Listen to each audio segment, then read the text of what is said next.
İlahi heç atanın qəlbinə cavan dağı vurma. Cavanlarımızı xoşbəxt elə, balalarımızı xoşbəxt elə. Balalarımızın nəinki belə Allah göstərməsin, heç xəstə halını da bizə göstərmə. Mən həmişə belə dua edirəm, deyirəm ilahi, o valideynin ona taqəti yoxdur. İmam Sadiqə dedilər ki, bir kişi üçün ən gözəl neymət nədir bu dünyada bir insan üçün? Dedi, bir cavanı ola, onun qarşısında gəzə, o da onun qamətini tamaşa.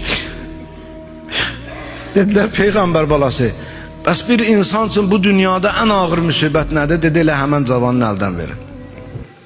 Allah şəhidlərimizə də rəhmət eləsin. Onlar Əli Əkbərlə məşhur eləsin. Onlar bizim iftixarımızdır, onlar bizim fəxrimizdir, onlar bizim başımızı uca edənlərdir. Allah şəhidlərimizi məqamın daha da ali eləsin. Allah şəhid ailələrinə, balalarına səbir versin inşallah.